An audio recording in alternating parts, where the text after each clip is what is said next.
Good morning, everybody. It is Tuesday. We have a great show for everyone today. What do we have, Krystal? Indeed, we do. Lots to get into this morning. Bibi Netanyahu speaking out, taking questions really for the first time extensively since October 7th. So some pretty noteworthy comments there. We'll bring you all of that. This comes as a internal government document from an Israeli ministry was released, which gives some indication of what they might want to do after this Gaza offensive is finished. So we'll break all of that down for you. We also have new revelations about how aid may roll out. Republicans sort of making their opening bid, wanting to tie support for Israel together with cutting money from the IRS, from the agents that would go after wealthy tax cheats. So we'll talk about that and its prospects. I actually genuinely don't know what its prospects are. So we can debate all of that. We'll talk about it. We'll debate all of that. We also have some new U.S. government state-sponsored censorship efforts that we want to tell you about and break down for you, and also some global censorship as well around the issue of Israel and Palestine.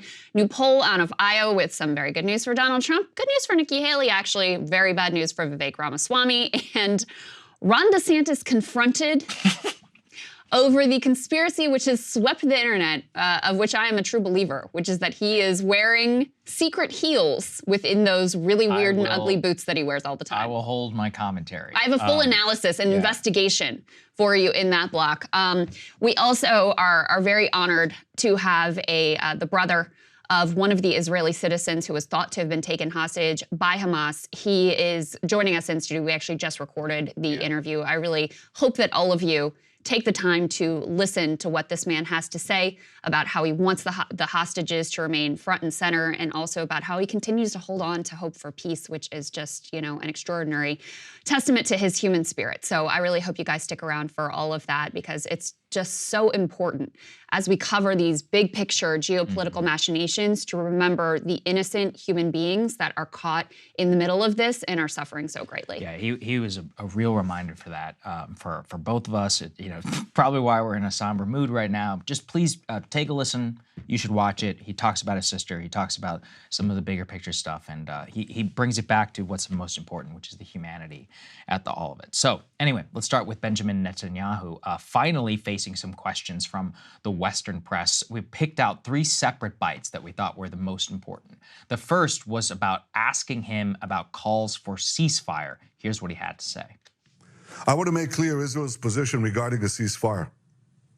Just as the United States would not agree to a ceasefire after the bombing of Pearl Harbor or after the terrorist attack of 9/11, Israel will not agree to a cessation of hostilities with Hamas after the horrific attacks of October 7th. Calls for a ceasefire are calls for Israel to surrender to Hamas, to surrender to terrorism, to surrender to barbarism. That will not happen. Ladies and gentlemen, the Bible says that there is a time for peace and a time for war. This is a time for war, a war for our common future. Today, we draw a line between the forces of civilization and the forces of barbarism. It is a time for everyone to decide where they stand. Israel will stand against the forces of barbarism until victory. I hope and pray that civilized nations everywhere will back this fight, because Israel's fight is your fight. Because if Hamas and Iran's axis of evil win, you will be their next target. That's why Israel's victory will be your victory. But make no mistake, regardless of who stands with Israel, Israel will fight until this battle is won. There's a lot to be said there. I would say that this is why with Netanyahu, you can honestly, at a certain point, you just need to respect his wiliness. That is one of the most calibrated message for American audiences by a foreign leader I've ever seen. A, it's delivered in basically perfect near accentless English. Second, we talk about Pearl Harbor and 9/11. Why did we just pluck those 2 events, you know, out of thin air? Axis of evil. These are all things which the American public, and specifically the constituencies in the U.S. that are most supportive of Israel, this is purely activating for all of them. Integrating the Bible, you know, into that discussion, a nod to the evangelical supporters. I mean, and again, we always say it's like when something's released in English, it's talked about in English, it is purely calibrated, mostly for a U.S. audience. That's entirely how I read that, Krystal. That entire thing. one of the things that I noted is they've long been making comparisons with 9/11. Yes. And that cuts in both directions because on the one hand, it's like, yes, that takes Americans very clearly, especially Americans of a certain age, back to that day, the horror they felt, the, desire for revenge, and the patriotism and the nationalism that swept the country at that time. But it's a double-edged sword, too, because the way we reacted was foolish. And it just sowed more chaos, more destruction. It did not make us safer or make anyone safer. And not to mention, led to the mass killing of so many civilians. So I think that's why there's now the addition of, let's also talk about World War II and, the Nazis and the attack on Pearl Harbor as a further justification. And Saagar, I was actually curious of what you make of that historical comparison because when I think about it, there is no diminishing the horror that Israel and Israeli citizens suffered on that day. I mean, far be it, especially after we just talked to Gili, to diminish the suffering from those people, and the horror they felt, and the way that it shook them to their core. But to compare that to the extermination of millions of Jews and a Nazi Germany, which was incredibly powerful, versus Hamas, which is, ragtag. Israel is in a much more powerful position, backed up by the most powerful superpower on the planet. I don't think the analogy quite holds. Well, that's where the difficulty of it. And every situation is unique. I mean, really if I were to guess, one of the reasons why you want to bring up Pearl Harbor is because of the bombing campaigns that the U.S. and the Western allies undertook against Nazi Germany and against Japan. However, they're not exactly looked upon the most kindly, even though they probably were necessary in order to win and to fight the war. However, you would say at that time it's a little bit different because the Japanese Empire is not like a ragtag group of dudes with rockets inside of Gaza. The Nazi regime, the Nazi colossus, at least as it was at one point, is certainly not the same. So yeah, it's a little bit different. All of these things, as you said, come back to, you can read into it whichever one you want. You could say that there's a lot of people who would even dispute what I said. They would say that the firebombing of Tokyo wasn't necessary, that the only thing that really capitulated the Japanese was the atomic bomb. There's a lot of alternate historians, it might even be the mainstream view now, that the bombing of Dresden and all of that was totally unnecessary in order to win the war. And actually counterproductive is the analysis of a lot of historians. I'm not really entirely sure where I fall on that. I think some of it is hindsight and all of that. But we're not in hindsight right now. We're in today, and we get to decide how and what the way we conduct ourselves. In general, the world came together post-World War II and just said, hey, this type of response, let's just make sure that never happens again and let's outlaw it for all time. Of course, there's been many hypocrisies. But I think to your point, and this is where I found it interesting that the Western press was able to ask Bibi about collective punishment. I could not imagine President Bush 3.5 weeks into the war on terror ever being asked something like that. So to me, it was a change in that. This is where a reporter asked Bibi about it. Let's take a listen to what he said. People can't understand why so many civilians have to die in this process. You argue that Hamas is putting them up as human shields. Is that a good enough excuse?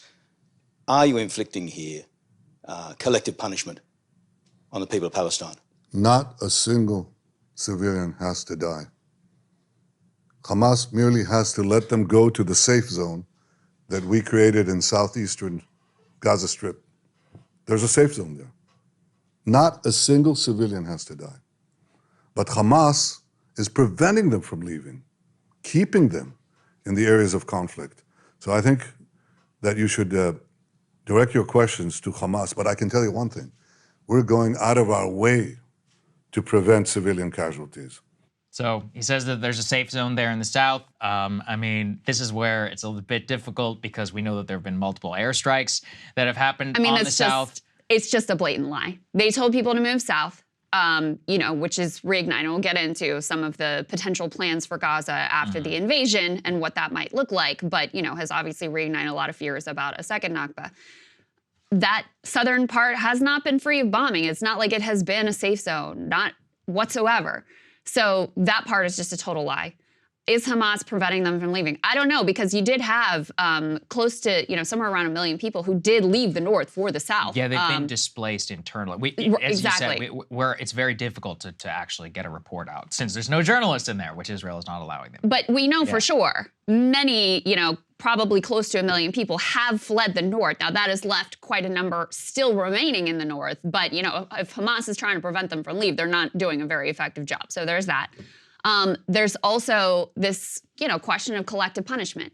And even if you buy all of the Israeli propaganda, which I don't, about how they're doing everything they can to avoid targeting civilians, et cetera, et cetera. I mean, when you look at this just mass indiscriminate bombing campaign of civilian infrastructure that's been happening for weeks now at this point, I think it's very hard to take that seriously. But even if you do, the fact that you have imposed a complete siege, complete with, including at one point, telecoms and internet blackout on this population, no food, no water, no fuel, et cetera, there is no other way to define that than collective punishment.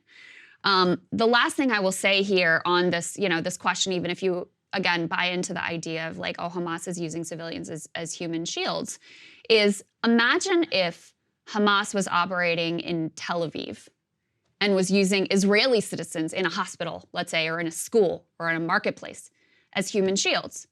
Do you think the Israeli government would think it was an appropriate response to then just go in and blow up that hospital and say, well, to hell with those Israeli citizens because Hamas was using them as human shields? Of course they wouldn't. Of course they wouldn't. And so it really exposes the very disparate treatment and view of civilian lives, depending on whether they are Israeli lives or whether they are Palestinian lives. And I also just think, this logic that he offers of, well, it's really all Hamas's fault, and any civilian who dies, it's 100% Hamas's fault. That's the equivalent of the logic that like the Harvard students used when they said it's Israel's sole responsibility that those Israeli citizens were massacred.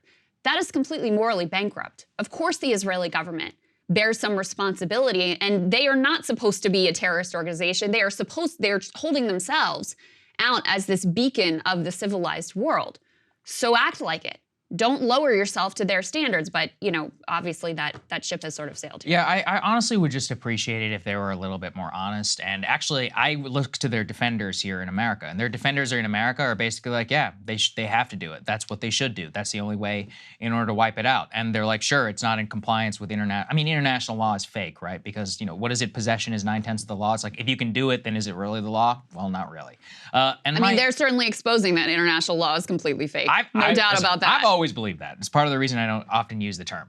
So my thing for Israel and them is that they need to just be honest about what they are doing. Part of the reason why they won't is because they're actually partied in some cases to some of the Geneva Conventions, to the United Nations and others, which would put them up for censure. But in the way that they're conducting the war, they've come under criticism by the U.S., by all these other organizations, and yet it does just expose like the fundamental divide of we're backing our ally, so is most of the Western world, and then we try and reverse it and turn it around on Russia and Ukraine. Everyone's like, wait, what are you talking about? And so for me, it's like, let's all just be very honest about what's going on here, about interest, about allies, about who we support, and about how we don't, because that's what confuses the entire game. And honestly, it just makes a mockery whenever we try to use it against somebody else. So the last thing that he was actually asked about, which is especially fascinating, was, are you going to take responsibility for what happened? Are you going to resign? And he had a very interesting defense. Let's take a listen. Thank you, sir. It seems that the level of support that you have amongst the Israeli public has dropped considerably. So the question is, how can you continue to lead this country effectively during a very difficult time, and have you at all considered stepping down? The only thing that I intend to have resign is Hamas. We're going to resign them to the dustbin of history. That's my goal. That's my responsibility. And that's what I'm leading the country to do. That's the only thing I'm going to resign. Okay, but the Israeli public definitely feels a certain different kind of way. Let's go and put this up there on the screen. Just for example, even from the Wall Street Journal, Netanyahu fights for his political survival in the face of a devastating intelligence failure, the hostage crisis, and the launch of a brutal and grinding war. The Israeli prime minister is struggling to rally the public to his side. And they just show, we've played for you, videos and instances of people in the Israeli public public who are shouting out his own ministers out of hospitals. In some cases, people are smearing red paint on the headquarters of the Likud party to look like blood. The message being that you have blood on your hands. And that question highlights one that Krystal, he keeps getting in Hebrew, where they're like, hey, what are we going to do about this investigation? He's like, first we'll fight the war, then we'll have the investigation. And it kind of reminds me, honestly, of 9/11, where in the immediate aftermath, we never asked the big question. We're like, how did this happen? We just reacted. By the time the 9/11 Commission report came out, we were in Iraq. It was like 9/11 was forgotten. And then we had an even more stunning intelligence failure just to back that up. So I'm coming back to what you said, which is let's actually remember. And honestly, you know, you'll rarely hear me say this, something good that President Biden said, where he said, look, you know, after 9/11, we were filled with rage and we did a lot of things which we eventually came to regret. And I would urge you, don't go down that same path, because when you do, you'll find yourselves just like us, $7 trillion or whatever bankrupt, thousands of American servicemen who are dead, who knows, untold millions and others who've been touched by the war or suffering PTSD, not to mention all the civilians that died in the process. But honestly, it just seems like we're going right down the same thing. And the worst part is that we have a politician here who has the incentive to keep the war going as much as possible, or to keep the supreme commander in this case has the utmost incentive not to rally the nation, but to preserve himself. Yes. It's a very bizarre alignment of interest. And honestly, he should resign. Like if you really believe it, 100%. if you believe in the integrity of the state of Israel, like how can you have a politician with misaligned interests who is up there at the top, especially in a coalition-style government like in Israel with the parliamentary system? I mean, switching people in and out is not that difficult compared to like a president and compared to a president and 4-year elections. So there's these parliamentary systems of government are actually designed to be anti-fragile and to move quickly in situations like this, as we saw during the Second World War or even the First World War in some instances in the British system. And yeah, I mean, just to see how that is for the public, it must be intolerable. I cannot imagine, you know, being in a similar situation, trying to be a citizen who wants to rally to my cause, and then having a prime minister who, you know, you were sketched out about, but at this point, both is responsible, at least in some form, for the failure, but now has a direct interest, not necessarily in the same as everybody in the public, which we're going to talk about in a little bit. Yeah. I mean, he is incredibly constrained by his desire to hold on to power. Right. And there's a variety of ways that influence operates on him. One is, even though he's formed this quote-unquote unity government, et cetera, very telling that he refused the calls to push out some of his most extreme coalition partners like Ben-Gvir, because he still has his eyes on, I got to be able to form a coalition after this is all over. And it's not an accident that he ended up in this coalition with these absolute extremists and true like genocidal lunatics, because there was it was very difficult for him to be able to form a government at all. So he was sort of forced into this position of building this coalitional government that has these incredibly extreme elements. And so the fact that even in this moment, when it was necessary to form this war cabinet and this unity government, he refused those demands to push out those elements, because he's thinking, down the road, I got to get them back in if I'm going to hold on to power. The other piece is when you have a prime minister who, even before this dramatic failure, was already really unpopular, extremely divisive, under fire for corruption, under fire for his attempts to like basically take over the judiciary to get out of his corruption troubles, that leaves you very little room to maneuver. So if there is something that is in the best interests of long-term peace that maybe the Israeli public is not super excited about because right now they understandably just want revenge, you're not going to have the bandwidth to do that. So he is under tremendous pressure and he has no room to navigate, and that really constrains and really impacts what he is doing here and the way that he is prosecuting this war. And as you already pointed out, Saagar, he also, because he put out this like, yeah, we'll all have to answer questions, including me, but not till after the war is over, every incentive to keep this war dragging out as long as possible. You know, there was a very interesting incident that really ignited a firestorm within Israel of controversy around him, where he put out this tweet, and this was detailed in the Wall Street Journal piece. He put out this tweet publicly blaming the security failures not on not taking any responsibility himself, but on Israel's defense and intelligence services. He says he hadn't been warned of Hamas's intention to start a war. This is counter to a lot of reporting at this point. He said that defense and intelligence officials had assessed that Hamas was deterred. There was such an uproar, he actually deleted the tweet and apologized.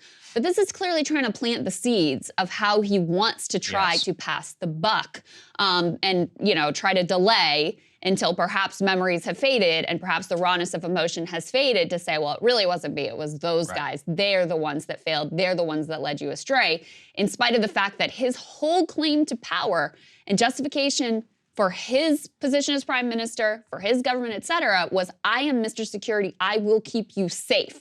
So the fact that this happened on his watch, in spite of the way he had framed himself, I mean, this is incredibly politically devastating. Yeah, and just to highlight again how difficult and different, you know, public opinion in Israel may be than to how you might hear in the U.S. press. Put this up there on the screen. This is just from 2 days ago in Reuters from an internal poll. Almost half of Israelis want to hold off on any invasion of Gaza in what may indicate a major dip in support for the planned next stage of the operation. Israel has vowed to support it. Now, from the actual breakdown, quote, asked if the military should immediately escalate to a large-scale ground offensive, only 29% of Israelis agreed. 49% said, quote, it would be better to wait. 22% were undecided. And I think a huge reason for that is the hostages. These hostages are at the center of the minds of a lot of the Israeli public around how to respond. And then furthermore, Krystal, we have some even more polling, which is really interesting around how the actual Israeli public is feeling and also about the actual calls for Netanyahu. So we've always been trying to highlight here the Israeli voices like Haaretz, which is like a center-left publication. They published an editorial just yesterday, put this up there please, on the screen, that highlights exactly what we're talking about here. They say, this is the headline, Netanyahu's coalition must remove him immediately. The message that Netanyahu posted on his social media accounts, in which in the midst of the war, he blamed those heads of the defense establishment, necessitates his immediate removal as prime minister. After this post, notwithstanding the fact that he deleted it and apologized weekly, every Israeli, the president of the state, and others, once and for all, they need to continue at his fateful time is to gamble with Israel's future. So what they continue to say is, you know, this isn't just our analysis. This is quite a few people who are inside of the country. However, we do want to make sure that people understand, you know, people in Israel are not just like kumbaya peace. It's not that they want to hold off on an invasion because they're so concerned about Palestinians or Palestinian lives. They want to hold off an invasion because they want to make sure that their citizens are safe. Understandable sentiment. We just want to be very clear about what they actually think. Let's put this up there, please, on the screen. This is from a poll of the Israel Democracy Institute. So, for example, they ask, to what extent do you trust each of the following institutions? On the government, it is 48.7%. The vast majority of people not at all do not trust the government. On not so much, it's 29.9. It's interesting, too, you can look at the breakdown between Jews and Arab citizens of Israel. In terms of people who actually trust the government quite a lot in Israel, it's 13%, and an additional 5 don't know at 3. So people are very decided on the issue. That's interesting. So that does highlight Netanyahu's problem. But let's go to the next one here, please. To what extent do you think that Israel should take into consideration the suffering of the civilian Palestinian population in Gaza when planning the next phases of the operation there? Not at all. You have 40% of the general public. However, there's a big breakdown between Jews and Arabs. 47.5% of Jews say not at all, 1.2% of Arabs. On not so much, it's an additional 35.9%. So the vast majority of Israeli Jews saying they should not take into consideration civilian population of the Palestinian people. But you do have 4% of Arabs who vehemently disagree. Now, in terms of the flip, in terms of people who say we should very much take into consideration their suffering, it's the vast majority of the Arab Israeli population which says that they should. So there is a big, big flip there. It's basically a complete reversal. Keep this up on the screen because I want to highlight these other poll questions as well. You can just see very clearly here the sectarian divide between these are Jews and these are Arab Israelis. So these are not, you know, people who are living in the West Bank or living in the Gaza Strip. These are Arab Israelis, their view of what's going on. And so here you see 83% of Jews saying basically like, don't really care about the civilian Palestinian population. And it's completely reversed for Arabs. 83% say, I care quite a lot, or I care very much about the Palestinian civilian population in Gaza vis-a-vis this war. Keep this up on the screen. The next question here. Do you agree or disagree that when undertaking military operations, the IDF should ensure it is not breaking international laws and rules of war? So basically, like, how do you feel about war crimes? And you've got a very large split here as well. In terms of Jewish Israelis, you have it split more or less 50-50, whether they care much about international law or rule of war. With Arabs, completely different story. Again, it's about 83% who say, yes, you should be caring about whether you're breaking international law and rules of war. And the last one we wanted to highlight here, which is very relevant both to the next conversation we're about to have and also to our conversation that we had with Gili Roman, whose sister is an Israeli hostage. In your opinion, should the state of Israel conduct negotiations with Hamas for the release of kidnapped Israelis in return for the release of Hamas prisoners from Israeli prisons? Here, there's a real divide among Jewish Israelis. You have the first response is, yes, they should do these negotiations immediately, even if it means halting the fighting. Not a lot of takers there with Jews. Overwhelmingly, that's the position with Arabs at 60%. The next response is, yes, immediately, but don't stop the fighting. That's the place where the plurality of Jewish Israelis stand. And I would say, based on our conversation with Gili, that's what he thinks. Basically, 37% say continue to negotiate, but also don't stop the fighting. Only 6% of Arabs hold that view. The next position is not right now, only at the end of the fighting. That is a relatively fringe position, even among Jewish Israelis at only 15%. And then the just flat out no, don't negotiate at all is actually pretty popular among Jewish Israelis, about 26%. So that's the most popular position. So the bulk of the public there, in terms of Jewish Israelis, say either negotiate but keep fighting, or don't negotiate at all, just fight and we'll see what happens later. Yeah, I mean, look, unfortunately, I think it mostly tracks with U.S. public opinion post 9/11. Yeah, I mean, if you would ask people in the United States, be like, should we care at all about Iraqi civilians in October of 2000? Yeah, almost 21 years ago, almost to the day at this time when we were deciding all these things. Everyone, 90-some% would have been like, absolutely not, wipe them out. I mean, I'm sure you remember too, Chris. I grew up in Texas, so I heard this one a lot. They're like, I don't care, everything I need to know about Islam, I found out on September 11, 2001. Like all of these dumb refrains, which, and to be honest, and I even heard this from Daryl Cooper, who was on our podcast. He's like, a lot of the guys who I heard that from, he's like, they ended up, going to serve in the military and then finding themselves just like either reversed or just really hopeless and sad about how the entire situation turned out. So again, history certainly does seem to rhyme in this situation. I guess the entire point of this is just to show you that Israel is in a complex place in terms of how its people feel, in terms of what they want. But I think one thing that they all are pretty much united around is they don't trust their government. And Netanyahu is at the center of all of that. And unfortunately, I guess for us, he is our number one negotiating partner and or messaging person, to the American public around all of this. It's very dangerous, I think, for that country to have him at the helm at this time. Absolutely. Whenever he's going to be so controversial to so many people inside his own country and so many people inside of ours. Let's move on then to some just basic news around the actual invasion and one of the preeminent goals for a lot of the Israeli public, which is the return of the hostages. Let's go and put this up there on the screen. The IDF said yesterday that a female Israeli soldier who had been kidnapped by Hamas was, quote, released during IDF ground operations. The IDF is saying that the soldier was medically checked, is doing well, and has met with their family. The details of this are a little weird, actually, because it appears that she was not being held in a tunnel. She was being held in an area very close to where some of the Israeli military operations were, didn't have a lot of military guard around her. And this isn't just an Israeli hostage. This is an IDF soldier who was taken captive by Hamas. So I don't know, maybe it was a screw up or something like that by Hamas. Clearly they had some intelligence to that effect. They went in and they rescued her. It came at the same time of the release of a new video of some of these hostages. Of course, let's keep this in mind before we even play it. These hostages are being held against their will and under duress. So it's not like we can take everything that they say as truth or how they are actually feeling, but we wanted to play it just to give you at least this is the message that Hamas wants the hostages to project to the Israeli public, which is going to have some sort of impact. So take the caveat, and now let's put this up there on the screen, and I'll read some of the subtitles. They say, Bibi Netanyahu, we are in Chevy Hamas, 23. How many days? It's been 23 days, she says to the two people sitting next to her. Yesterday, there was a press conference with the kidnapped families. We know that there was supposed to be a ceasefire. You were supposed to free us all. You had to free us all.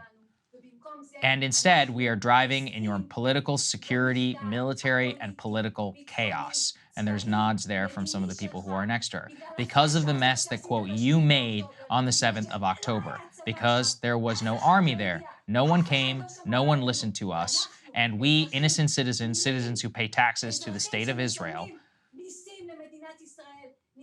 are in Chevy in conditions, not conditions. This one is a difficult one. You are killing us. You want to kill us all.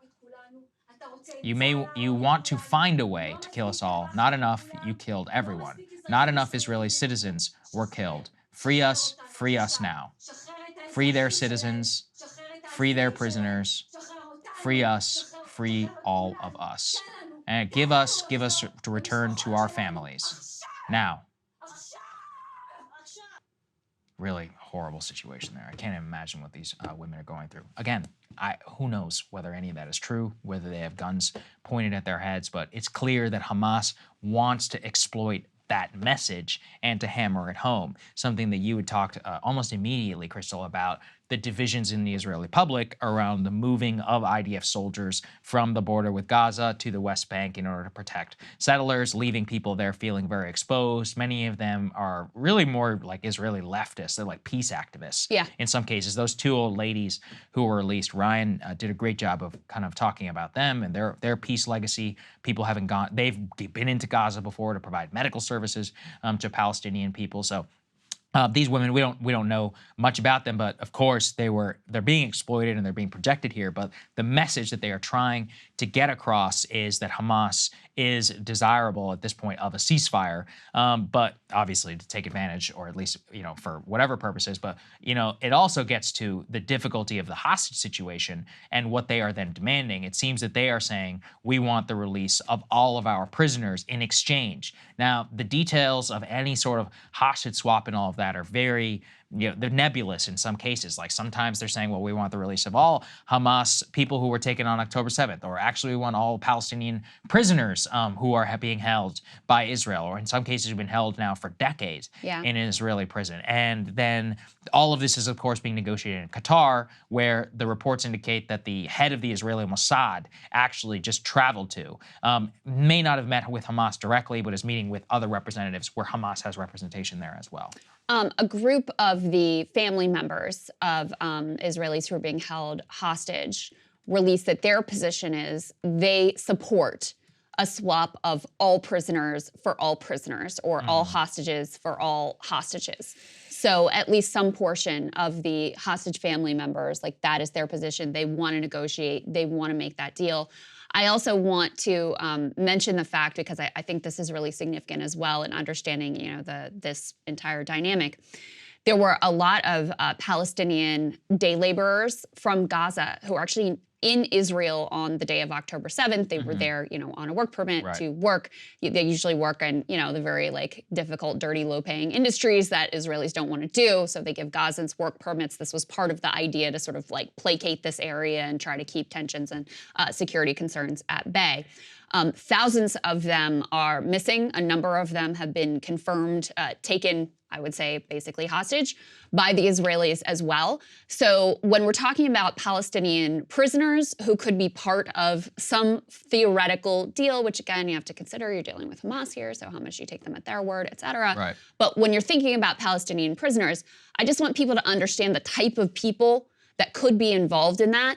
Some of them are undoubtedly, hardened Hamas terrorists, no doubt about it. But some of them are also just regular Palestinian day laborers who are being held now in indefinite detention in this very sort of Guantanamo Bay type system that Israel has set up exactly for this type of situation. So that's sort of the bigger picture of the potential swap that is being discussed here. Yeah, no, that's right.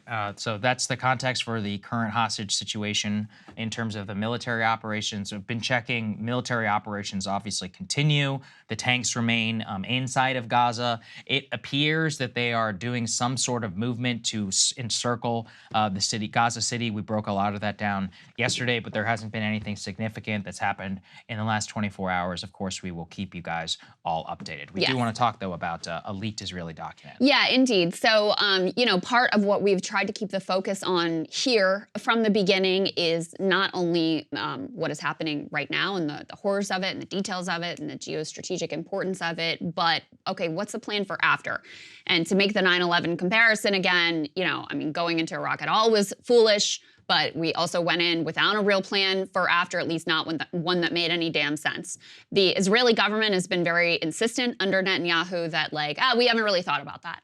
First, we're going to go in and do this thing, and then we'll figure that out down the road.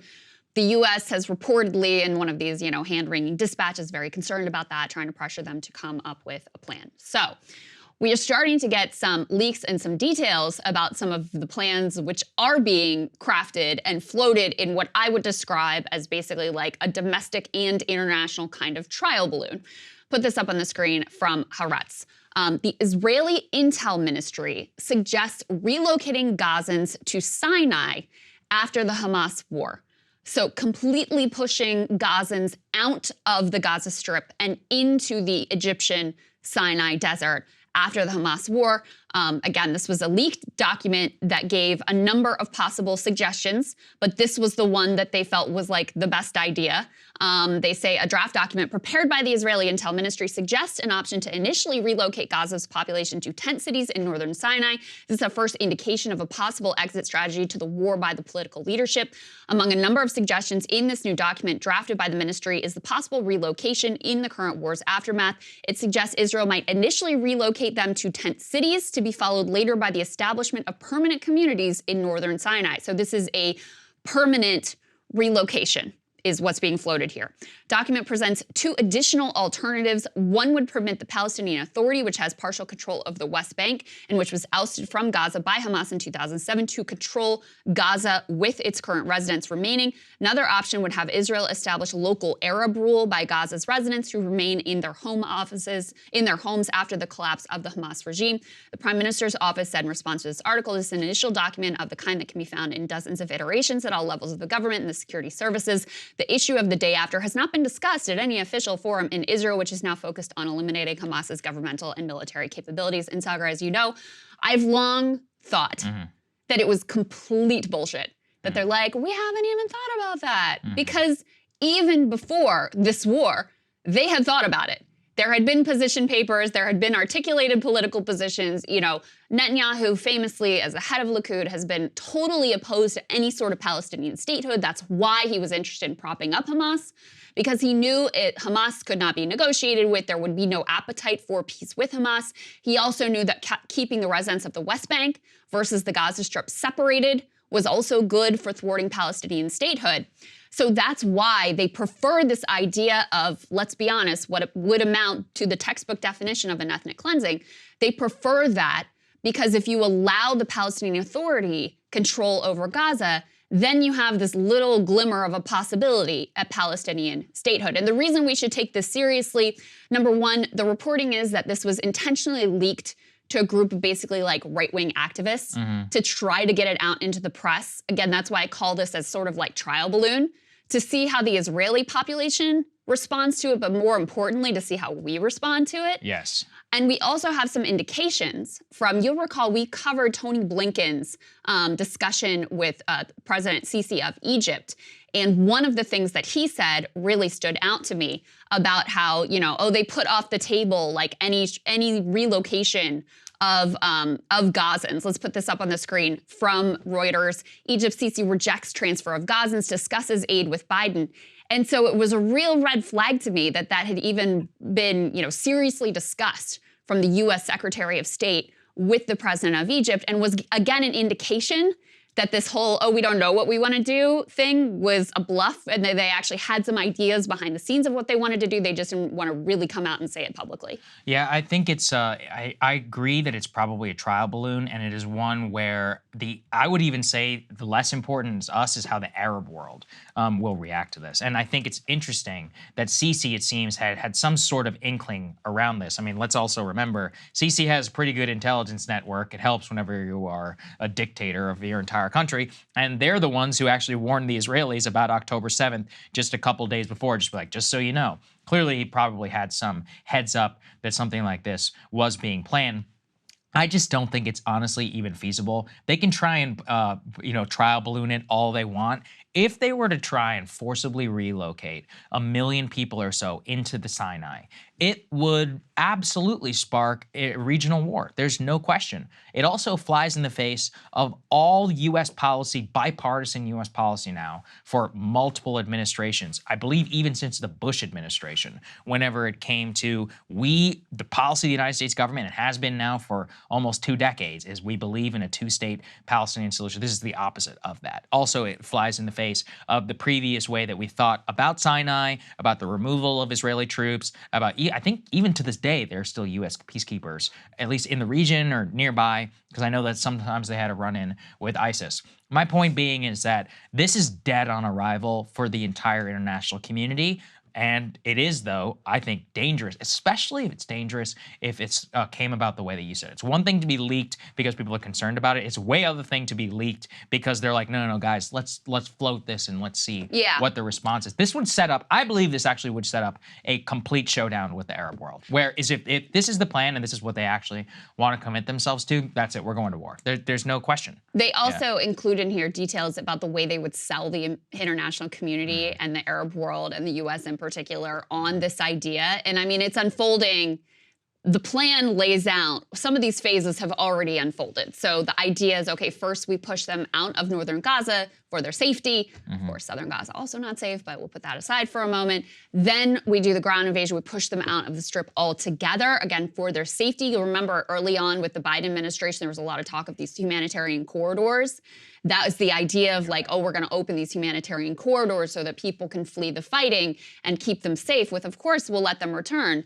And then after that, basically making the case that actually be better off for them. And, this is so destroyed now in Gaza, they can't possibly return home. So there's a whole strategy here laid out of the type of propaganda that would be used and the way it would unfold to try to effectuate this outcome. Now, I agree with you. I think the fact that Blinken made those comments publicly, that we haven't been hearing similar language about humanitarian corridors, tent cities, et cetera, from the Biden administration, I think is also another indication. But just a couple other pieces on this. So just to give you an insight into how the Netanyahu government thinks about this issue and how different it is from the U.S. typical conception of like, oh, we're in this peace process and working to a 2-state solution, et cetera. The option of reinstating the Palestinian Authority rule in Gaza is described in this report as the least desirable because, quote, the division between the Palestinian population in the West Bank and Gaza is one of the main obstacles today preventing the establishment of a Palestinian state. So again, the reason they don't like the idea of the Palestinian Authority being in Gaza is because that would open up the possibility of a potential 2-state or some sort of peace solution. So just so you have an insight into how they're thinking. And one last piece that I'll put out here, which came out maybe last week, which also shows the seriousness and the thought that's being put into this plan. Very similar plan was crafted and put out publicly by an Israeli think tank that has ties into this government. Let's go ahead and put this up on the screen. This is a report from this. I actually wasn't familiar with this New Lines magazine. It seems like sort of like a neoliberal was my vibe in terms of their ideology. The headline here is, as the Middle East reels, a new option takes shape. Expulsion. Years of careful diplomacy have been overturned by the current wave of violence, forcing the major powers in the region and beyond to look for new policies, however extreme. So they go on to report, put this up on the screen. Just this week, a right-wing Israeli think tank headed by the country's former national security advisor published a report on various scenarios for the future of Gaza, including a detailed plan for the expulsion of its Palestinian population to Egypt in the paper by the Jerusalem-based Miskov Institute for Zionist Strategy and National Security, only one suggestion for a post-Hamas future is deemed viable for Israel's long-term security, the, quote, transfer of the Gaza population to Sinai or other countries. Author of the report says that Washington can play a crucial role by pressuring these countries to either contribute resources or take in displaced Palestinians themselves.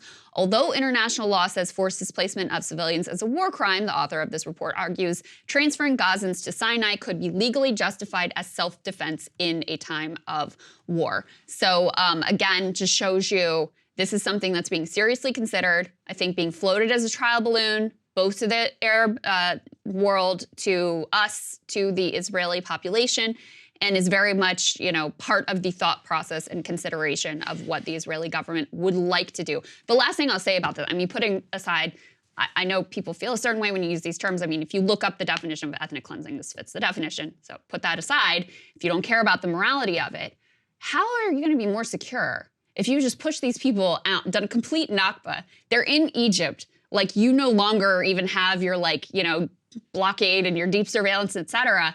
That's part of why I actually think that this won't fly, is because I don't know that the Israeli public, even if they don't care about the civilians and any of that, are going to feel safe under this scenario. Look, I just think this is not going to happen. This might be their wildest dream, and like if they had total power, they could, but there's just no way the international community will ever allow this to happen. The thing is, it's not possible. I can't totally put it off the table just because of, you know, these multiple reports coming out and this clearly being floated behind the scenes, et cetera, and also because it's not like any of the potential post-war strategies makes a lot of sense. Like, there are no good options. I agree with you. I mean, I've said, here's what I think is going to happen. I think they're going to set up some sort of DMZ. This is why they're in the northern part of the country. That's where they're doing everything. They're going to go into Gaza City. They're basically going to level it. Then they're going to take minimal casualties as much as possible. They're going to set up some multiple kilometer demilitarized zone, which is mined to all of hell. And then they're basically going to say they dismantled Hamas, but let's be honest, like, it didn't actually happen. And then they're going to pull out. You take minimal casualties. You quote unquote send a message. Nothing actually fundamentally changes. Hamas will still remain like quasi in power, which means that the right-wing government can always be like, see, we don't have ever serious negotiating power. The problem in all of that is the hostages, of course, and also and that's another thing where you almost want to take them at their word. When they say it's a months-long military operation, you can read it two ways. You could be like, whoa, they're really gonna go into hand-to-hand combat. But the more that I see the way that they're conducting themselves, I don't see it. I mean, they're barely getting out of these tanks. You have very special forces raids. They are very, very concerned about Israeli casualties. So if you are that concerned about it, there's no scenario where you're going to be seriously engaged in what it would take to militarily accomplish this objective. The best thing you could do is just, like I said, set up some sort of DMZ. And you probably, unfortunately, because this was one of the best things that was between the two groups, they're probably just going to end the guest worker program completely and not allow Palestinians to even cross the border for anything in the future. But that just seems like the most likely scenario. Think about the Israeli public. So the idea of they're going to eliminate Hamas, like, yeah, I mean, it's not going to happen. It's just not possible. It's not going to happen. Yeah. Right? They know that. They're not fools, right? There's no way. And there's no other government structure in place.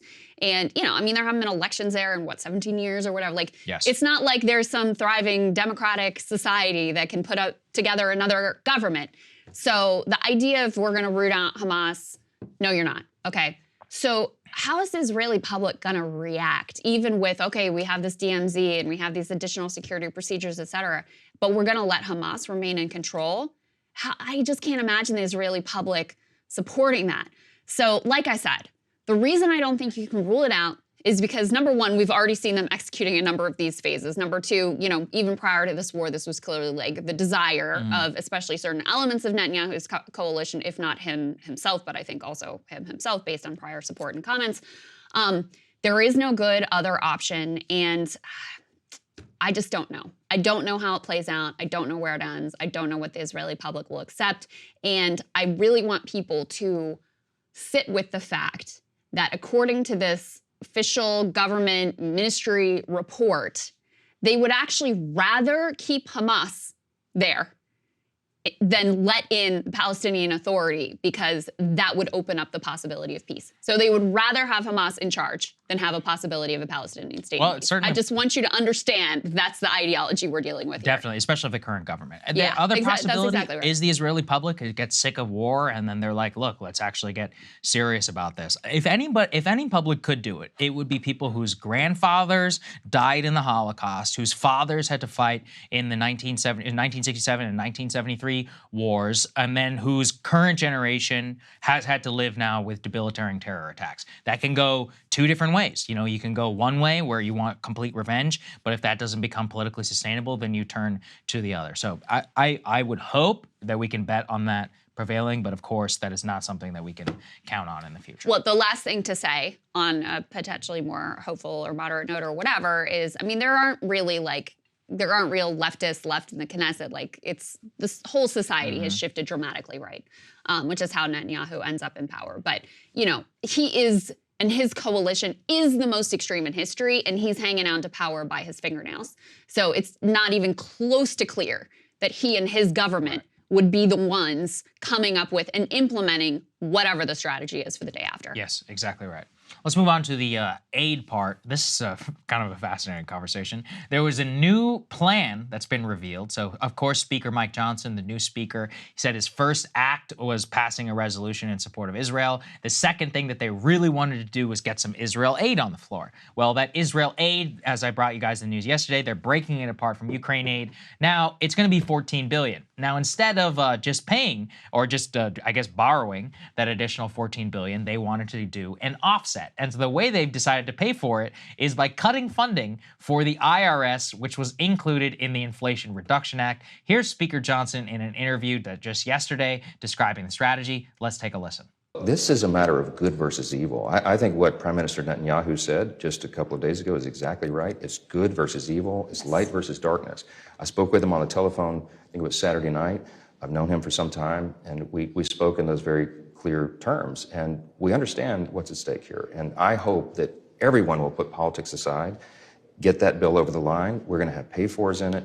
We're not just going to print money and send it overseas, because the other concern we have that is overriding this is our own strength as a nation, which is tied to our fiscal stability. My desire in the first draft of this bill is to take some of the money that has been set aside for the building and bulking up the IRS right now. They have about $67 billion in that fund, and we'll try to take the 14.5 necessary for this immediate and urgent need.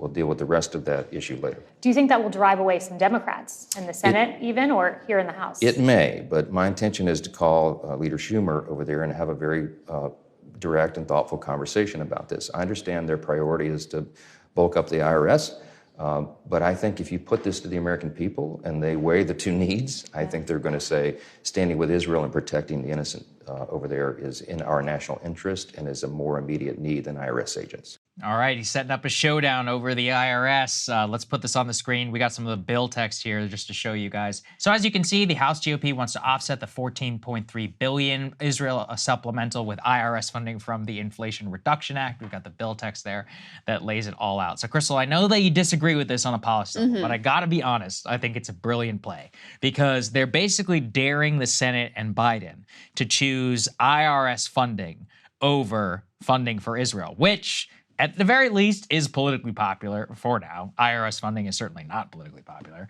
You could try and phrase it in different ways, but especially with no protections inside of the bill to make sure that they are not going after poorer people, it's one of those where they are setting things up, I think, for a difficult headline in the future. That said, Chuck Schumer has already rejected the plan. Schumer says, not because of the IRS thing, although it's obviously the reason he's like, well, it doesn't have Ukraine. We have to do it together. Yeah. And then President Biden has rejected it out of hand for the similar reason. Neither of them doing, though, for the IRS funding. So if this is the sole thing that moves from the House floor, it will be quite a dare. And they already have a Democratic vote, at least one Democratic vote who said he would join them. Well, I don't want funding going to Israel, so if this screws that up, I'm in support of it. Okay. But There's some can we horseshoe just theory. talk for a second about how stupid this is? Because The money that they're talking about stripping from the IRS not only is to go after wealthy tax cheats, it's also to finance a free tax filing system this one for ordinary people, which is something I know even you support. Yes, I do. It's like one of the few good things that the government is actually planning to do for us. And it's like, all right, let's make sure TurboTax can still extract their pound of flesh from every American when it comes to tax time. Way to go, GOP. But the other level that makes it so stupid is because the money you spend on IRS agents actually like returns more than the money you're spending. So it's not like this is a pay for. This would actually further increase the deficit. So anyway, it's just obviously political gimmick. I thought Matt Stoller had a good take. He said, so the new speaker wants to finance a foreign nation's war by cutting a free tax filing program for Americans and eliminating tax audits of the wealthy. Ladies and gentlemen, America first. How does this all play out? I really have no idea because, you know, Speaker Johnson is very interested in Israel funding as well. Yes. I mean, Bibi is like his buddy. He's already talked to him. He's very ideologically, he's very like personally, religiously committed to Israel. So he also is extremely committed to Israel funding. You know, he has already signaled that he accepts the basic argument in favor of Ukraine funding. So I don't know how this all plays out ultimately. My guess is that, you know, the things that I would want to happen, which is no aid to Ukraine or Israel, are probably not going to happen. They'll probably find some way to shoehorn both of these things through. So we'll see. But this is clearly like, you know, an attempt to, I even think the Democratic congressman who said that he would vote for this, he said it's like politics by political mail, or like they're trying to phrase like the way they would go after Democrats, which is precisely what is going on. Oh, it definitely is what's happening. Yeah. That's why I'm like, well, honestly, I think it's kind of smart. Well, will it work? It's very Again, I don't know. Let's put the next one up there on the screen. As I said about Chuck Schumer saying that actually it's the Ukraine exemption. He says that exclusion of Ukraine and the inclusion of offsets is going to, quote, make it much harder to pass the Senate. Obviously, it's up to him on whether it comes to the floor, but Israel is a massive priority for Chuck Schumer and for a lot of Senate Democrats and for Republicans. I don't think the Senate Republicans would have any issue.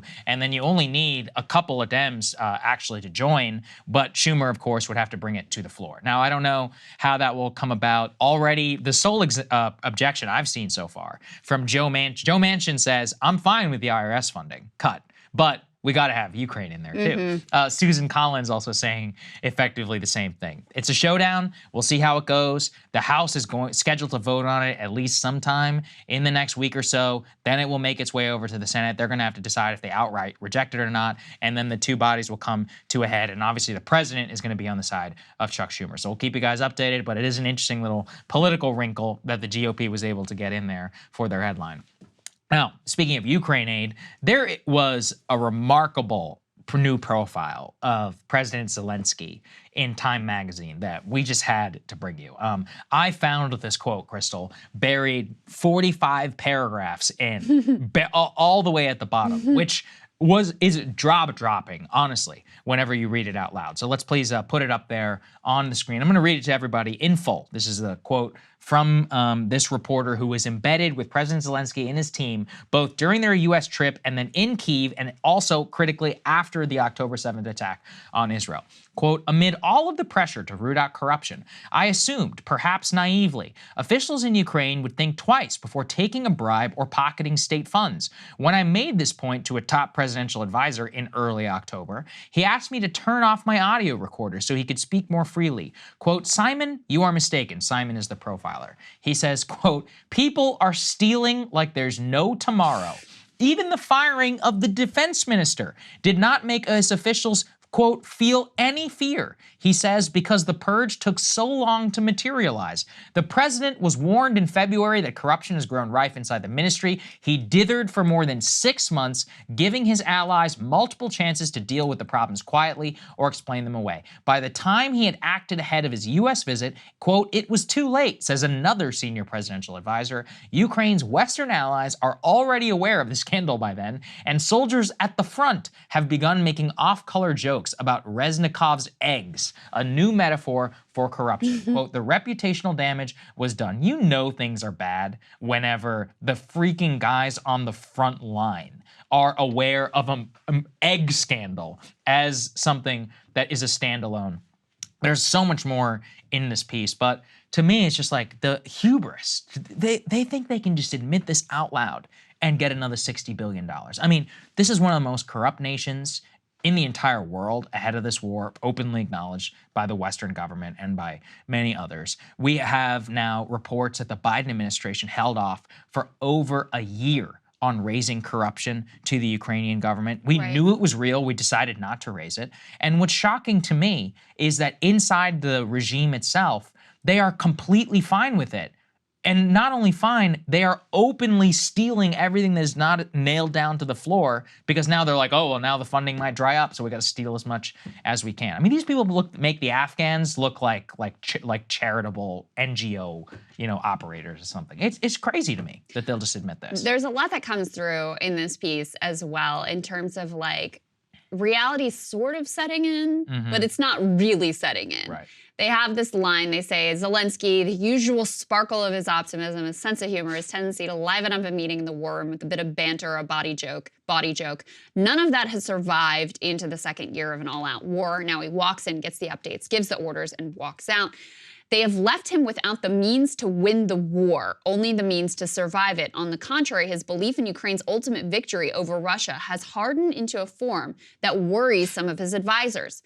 It is immovable, verging on the messianic. He deludes himself. One of his closest aides tells me in frustration, "We are out of options. We are not winning, but try telling him that." So there's a sense he's very aware, and this is, comes through in the piece, that Western support is kind of crumbling, especially now with Israel has stolen the spotlight. So it's really been put on the back burner.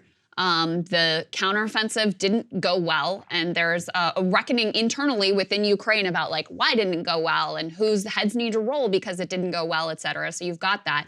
They're facing another brutal winter where there are likely to be blackouts and electricity failures and, potentially civilian infrastructure targeted by the Russians, et cetera. And there's this quote in here too about last winter they blamed Russia. This winter they're going to blame us, that we didn't get it together to try to protect them during this time.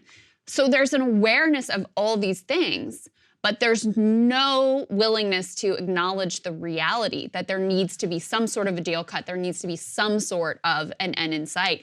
And, there's a lot of focus, understandably, from us and from a lot of the international press about what weapons they need and what weapon systems, et cetera.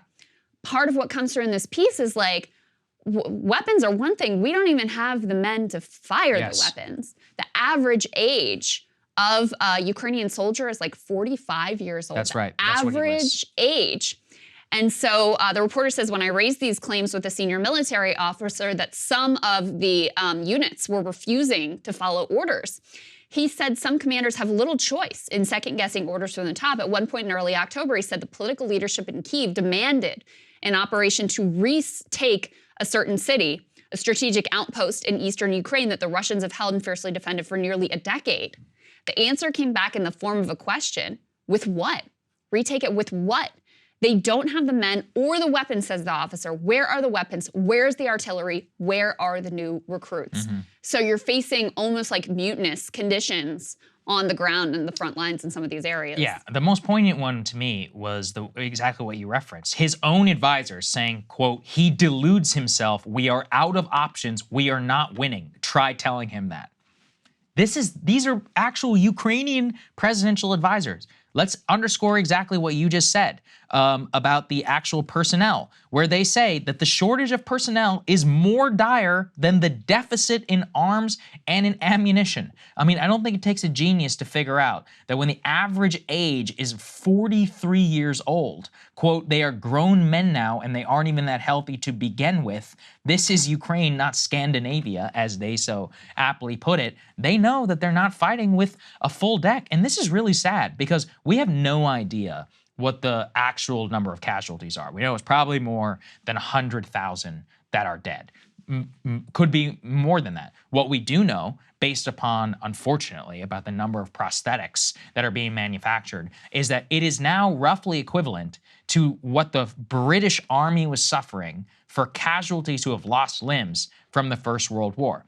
When you put those two things together and you consider that Ukraine is a tiny country with the amount of personnel that are available compared population-wise, will fight-wise, manufacturing-wise that the British Empire had at its disposal at that time, it doesn't take a genius to figure out that in a war of attrition, you're gone, you're going to lose. Your best hope is probably that things stay where they are right now, because in the long run, things are about to get very, very difficult for you.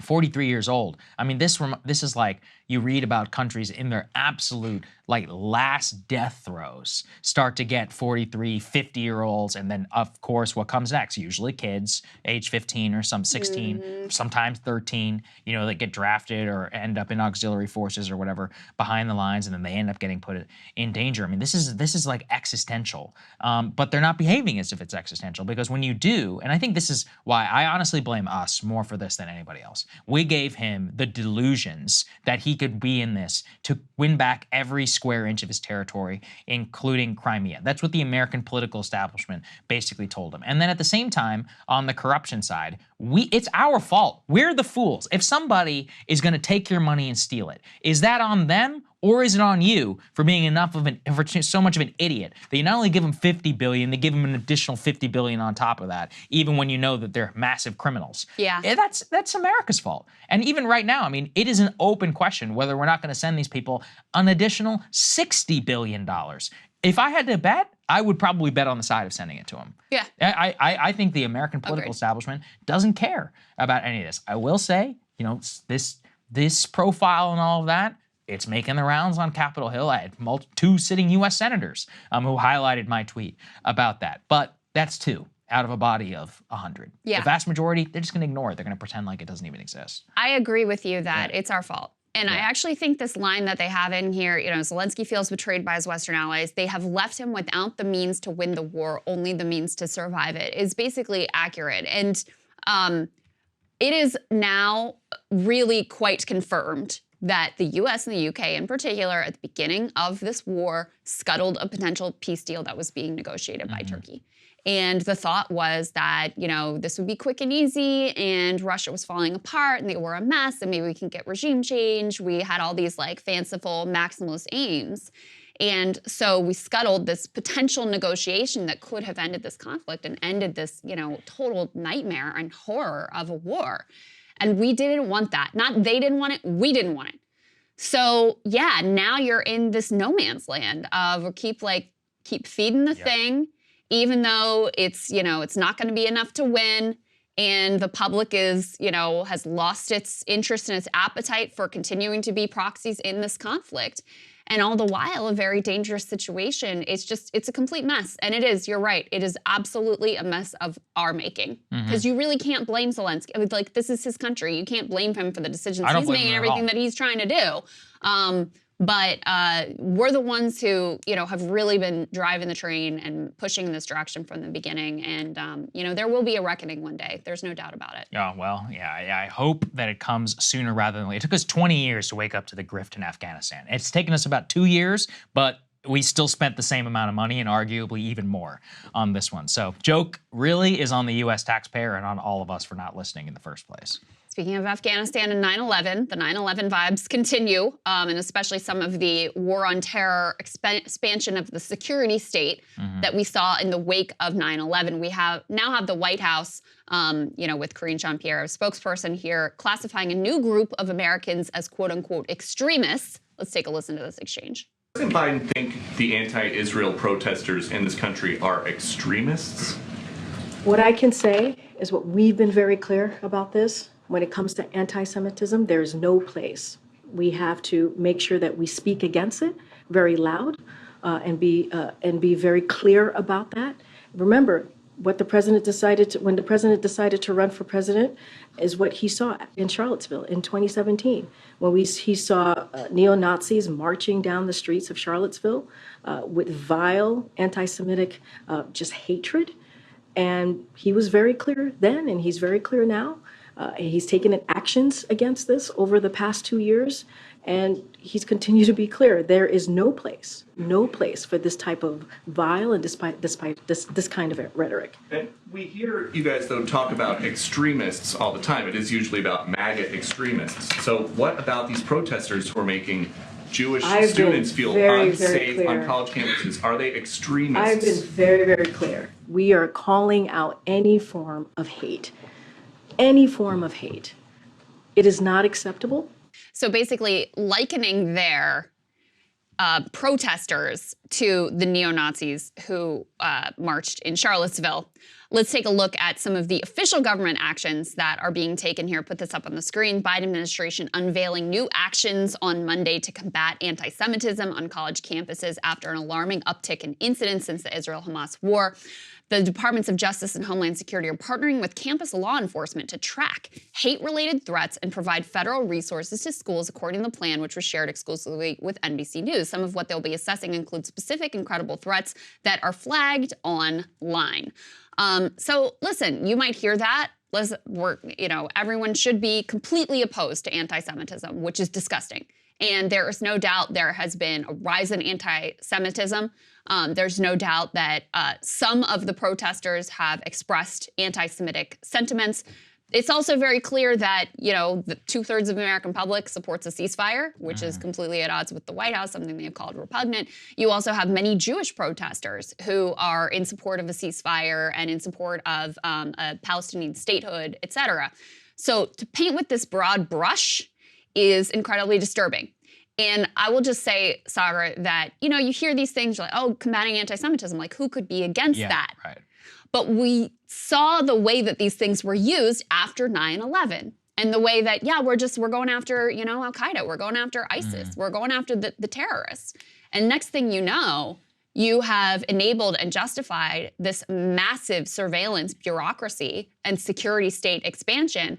And, now when you're expanding to a new massive group of extremists from the White House podium, this is something that people should be very concerned about, however you feel about this conflict or those protesters specifically. Even reading the details of this Biden thing, the Departments of Justice and Homeland Security are partnering with campus law enforcement to track hate-related threats and provide federal resources to school. Oh, campus law enforcement. You mean the kangaroo courts that have basically been set up across this country for the last 15 years in the modern era of Me Too? I don't think so. These are the people I trust probably least on the planet. And these are the last people that you want adjudicating what is hate speech and what is not. And I would just ask everybody to remind themselves of how they've all covered themselves in glory over the last decade or so. If you want to go look at some of these quote unquote sexual assault cases that have played out in most of these college campuses, which are completely devoid of any due process or amendment protections and have just been handled outrageously. You would not want the White House and the government to be surging these people with even more power. And then it goes to the question of now how are you going to handle? Are you going to be monitoring students on campus Wi-Fi and on networks? Is this going to constitute expulsion? How exactly, and what does hate speech even mean? Because if you look back to what he said, Peter Doocy, anti-Israel Now listen, you can agree or disagree with what that means. There's a difference between anti-Semitic and anti-Israel. And that's a very critical distinction. Israel is a nation state. That's like saying that it's hate speech to be anti-Saudi Arabia or something like that. It's well, there's a difference between anti-Islam and anti-Saudi Arabia. Same thing that applies to every country, as we always would want to remind people about America. You can be against the Bush administration or the U.S. invasion of Iraq and not be against the American people, which is what most normal people would understand, across the world. It's only extremists that kind of conflate the two, people like Osama bin Laden. So yeah, I'm very worried about this, especially the campus element, because this is how it all starts. And who knows? I mean, for what purpose can you repurpose this new campus surveillance network? I mean, this is like McCarthyism. That's back in the day. That's exactly what they used to do. Very much like McCarthyism. And your point about how do you define hate speech is a critical one, because there has been a multi-decade effort to conflate any criticism of the Israeli government, of the occupation, of the blockade, of Zionism, the political project of Zionism, and to paint that as anti-Semitic, which is not accurate whatsoever. You can be critical of a government. You can be critical of, Zionism as a political ideology. You can be critical of a political ideology. Biden himself, he says he's a Zionist. He's not Jewish. So you can be a Zionist and be Jewish or not be Jewish. You can be an opponent of Zionism and be Jewish or not be Jewish, etc.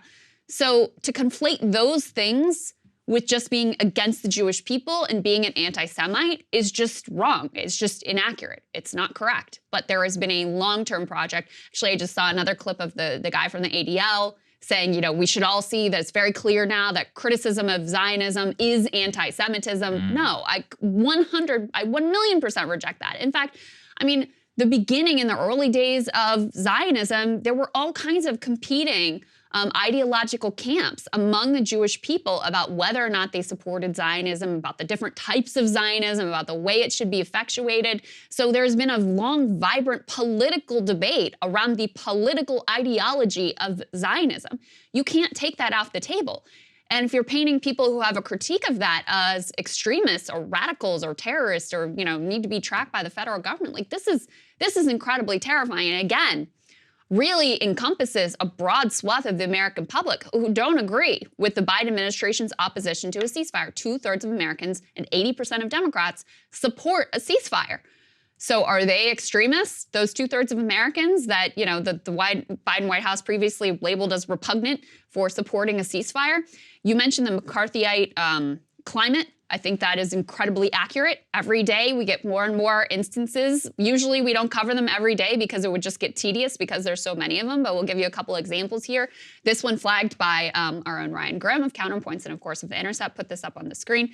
We have a Providence City councilman, Miguel Sanchez, who was fired from the governor's staff. So he's a councilman and he also worked for the governor where he worked in constituent services after introducing a resolution condemning terrorism and ethnic cleansing, passed unanimously, posting about attending a pro-Palestine rally. His post also called for an immediate ceasefire and condemned all attacks on civilians.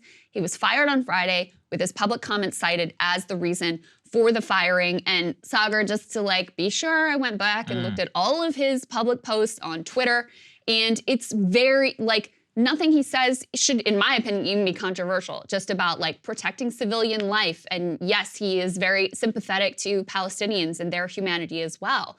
But he's fired for his job for posting just, sort of basic political statements, which of course, as a city councilman and someone who's also a public figure, that is also part of what he is elected to do. Yeah, look, I also looked at it. I tried to make sure it's he didn't say anything Harvard-esque or any of that. Yeah, it wasn't there was no go Hamas. Yeah. He was always very careful to abhor the loss of civilian life, no matter whether it was Israeli or Palestinian. Obviously, the gov can have whoever he wants on his staff, so whatever. But it's obvious also where this is coming from. And I do think it is really dumb. I, again, come back to the architecture of the post-9/11 movement. I would recommend people go watch. Glenn Greenwald had a great segment about FIRE and the First Amendment organization, where FIRE, who really is taking up the mantle of what the ACLU used to be, has been coming out very hard against some of these against things like this and other censorship efforts that have been proliferating. So I recommend that people go and look at some of their statements, and Glenn as well, who did some work on this, because I think it's now more critical than ever. Even if you disagree. Some of these people, I think you people are crazy, but it doesn't matter. It's that's not what the point of all of this is. And I think it's very sad to watch as people are embracing all of this and really, frankly, undermining a lot of the free speech groundwork that's been laid over time. 100%. Yeah. All right, let's go ahead and move on to Iowa here, and a new poll that came out that is pretty interesting in terms of where the Republican race is at. Let's put this up on the screen from Steve Kornacki. The very latest here, go ahead and put the poll numbers, E1, up on the screen. So Trump is basically the same, 43%, doing just fine and dandy there in Iowa. DeSantis, not doing so well, dropped down 3 points to 16%. He's now tied with Nikki Haley, who has surged 10 points to 16%. She was the big mover in terms of this poll. Next is Tim Scott at 7%, Chris Christie 4%, Vivek Ramaswamy 4%, Doug Burgum 3%, and Asa Hutchinson at 1%. But a lot of people noted, if you dig into the data, one of the things that was interesting here is while Vivek has remained static, in terms of his overall percentage of support, his favorables have taken a massive hit. Put this up on the screen from Dave Weigel. He says his Iowa's fade is notable. No change in overall support since summer, but negatives way up from 20 to 37%. Biggest jump in unfavorables of any GOP candidate.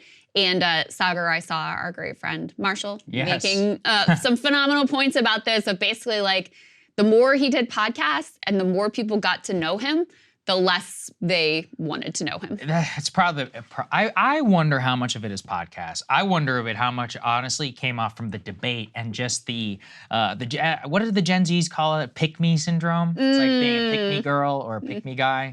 People have accused me of being a pick-me guy before. I vehemently reject said analysis. But my point is that I believe that is the way that the vernacular would apply, as in trying to put yourself at the center of attention. There are a couple of mistakes. The biggest mistake I think that he made is it's clear that the second lane in the Republican Party is not to be a Trump defender. It is to be like the moderate it girl, which explains Nikki Haley. Which is, look, the vast majority of Republicans support Trump.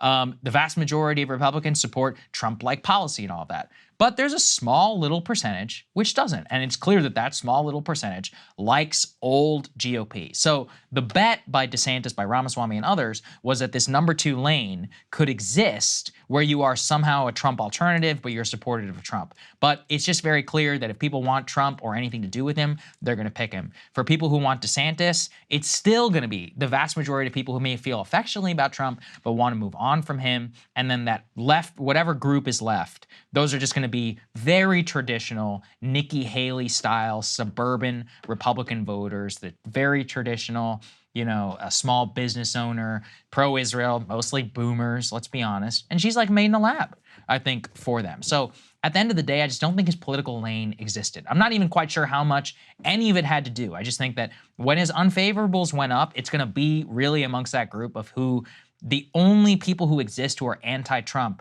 or even up for grabs, like that's who they are. And of course, they're going to find anything that he says repellent because he's such a big defender of them. Yeah. I think there's a lot to that. I think you're also right that first debate, which he was very divisive in, and some people liked it, and clearly a lot of people, like, it didn't sit well with them. And he even kind of showed his hand when in the second debate, he came out and was like, I know a lot of people think that I'm like a know-it-all smartass. He effectively gave up the game of, I got some feedback back and y'all really didn't like that much how I was. And he tried to sort of be more subdued in that second debate. That was a tell that under the surface of the initial positive reviews, there were some problems. In terms of Haley, just to, make the case for some possible Trump alternative, which you guys know I have never really believed in, but I'll go ahead and try to make the case. You just had Mike Pence drop out. DeSantis is fading. Does he ultimately drop out? You could imagine a coalescing basically around Nikki Haley before you get to the caucuses. And Trump support is pretty solid. 63% of Trump supporters say their minds are already 100% made up and they will definitely back him. But, that means 40% of them are still kind of in the market and shopping around and considering. And if you have this huge coalescing around Nikki Haley from all of the other candidates and a lot of media outlets, who knows? Maybe. I don't really see it, but you never know. That's the best case I can possibly make for her. We also, though, could not resist. No, we can't resist this. The real news, the really important stuff today, which is there is long. We haven't mentioned it on this show yet. To be clear, we never brought it up. It's been foisted upon us, and we just have chosen to take it. But I have been privately consuming this content. There is a whole conspiracy, which one might say it's more of like a confirmed fact at this point. But anyway, we'll call it a conspiracy, a discussion, a debate over whether Ron DeSantis is secretly wearing high heels with these like custom-made boots with like a heel lift inside. And there's so much evidence online of, if you look at these pictures, you're like, no one's feet are shaped this way. Why are you walking like this? Why are you sitting like this? Like, why do you always wear these ugly ass weird boots? So he was confronted on this allegation on the PBD podcast with Patrick Bet-David. Let's take a listen to how that went. I'm sure your marketing team points out how they're trying to troll you in the marketplace. Okay, I'm sure they're doing that. Can you bring this one clip?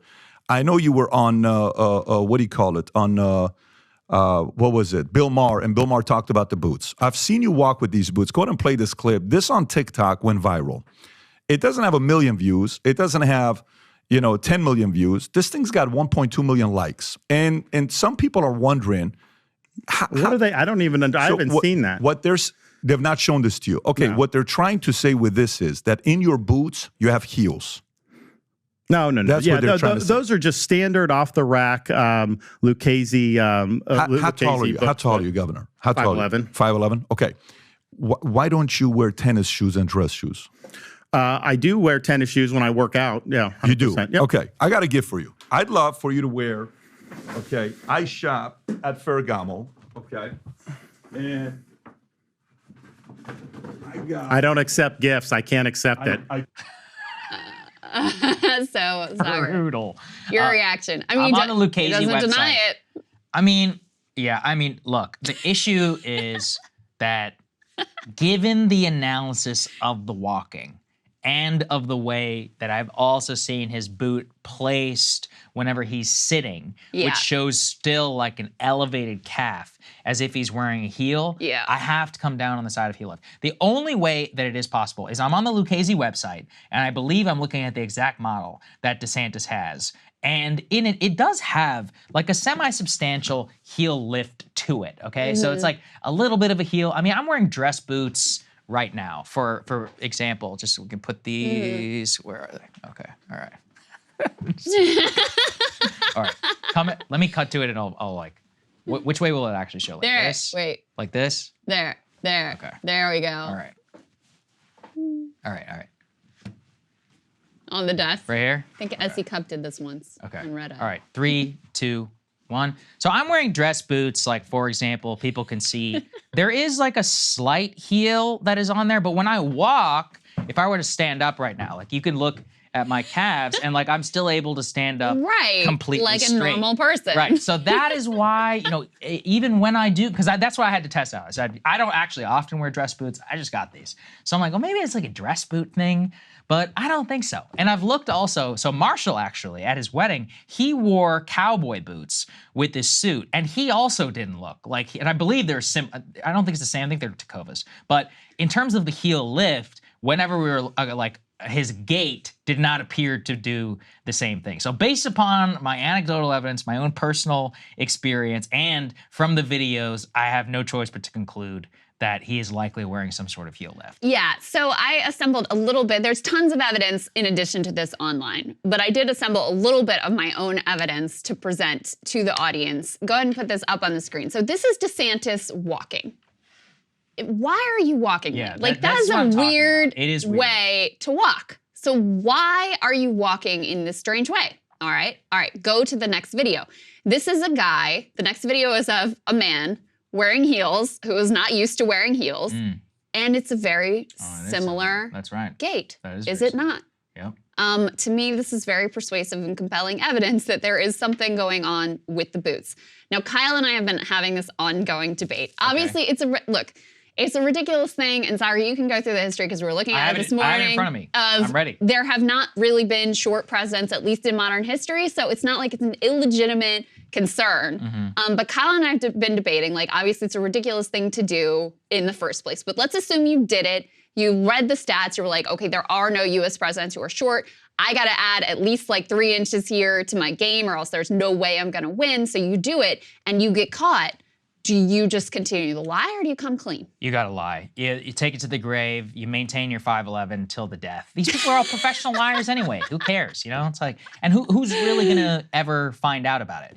And also to your point, so I've got the history and the data in front of me. It is an existential crisis for him to even be 5'11". The only president— And there is no way he is 5'11". There's also, there's not no a way chance. 5'11". The only president in the modern era to be under 5'11.5" is Jimmy Carter. And actually, this is what's really crazy. Even in times when malnutrition in this country was rampant, we still mostly picked tall presidents. And our tallest president ever is Abraham Lincoln. Obviously, he grew up, the whole story of the log cabin in the 1830s is like, you think he was getting fed well? I actually didn't even know this. George Washington was 6'1.5". That's actually the same height as I am. People like Chester Arthur, 6'2". Thomas Jefferson, 6'2.5". I mean, at that time, to grow that big, that is very, very atypical. But even 6 foot, guys like James Monroe, John Tyler, James Buchanan, James Garfield, Warren G. Harding, Gerald Ford was 6 foot. Joe Biden is 6 foot. Trump is actually our 3rd tallest president ever. He was 6'3". LBJ is 6'3.5".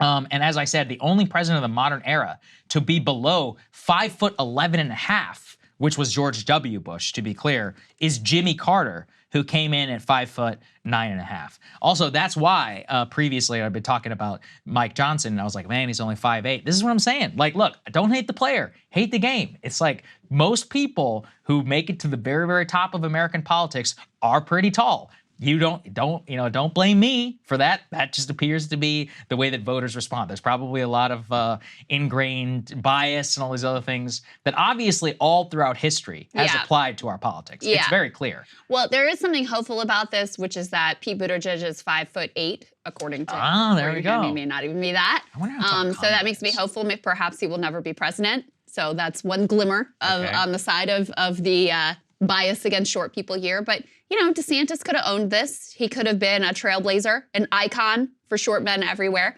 Instead, he's, decided to go in this much more shameful, humiliating, embarrassing direction. The other thing I had to note about the clip, too, of him with Patrick Bet-David is, like, there's not even a hint of a smile. That's a political skill. Yeah, well, exactly. I mean, that's the other issue is, like, I actually think a more skillful politician could have handled this in a way that was charming, that was funny, etc. But I mean, he doesn't crack a smile. Also, you're totally, when you say like, oh, I never saw anything about this, you are such a liar. Of course you've seen something about it. That's like, it's impossible. There is no way that you have not seen this. These people are all so self-obsessed. They're just so obviously looking at the whatever's. Also, if you had genuinely not seen it, then you wouldn't have reacted in this way. You would have been like, "What? What is this? What are they saying? Like, what are they arguing? Well, That's crazy." Here's what he would have done if it was for real and he really wasn't wearing them. He would have taken off his boots live on the air and kind of done something like I just did and be like, "You see anything?" Right. See anything? That actually would have settled it for all time. I also think, let me say this just because it's a menswear thing. This is one of the reasons why it's pretty difficult, actually, to wear cowboy boots with a suit. The issue is that those cowboy boots are very tall, and unless you have like perfectly tailored trousers, it's going to be difficult for you to achieve perfect fit. Even the boots that I'm wearing right now, like I have those things that are on the side, which help you kind of put them on. These are Chelsea boots. They sometimes interfere with the pants. So actually, Patrick is right. Just wear dress shoes. It's an easy way to actually solve all of this. And also, just so you know, you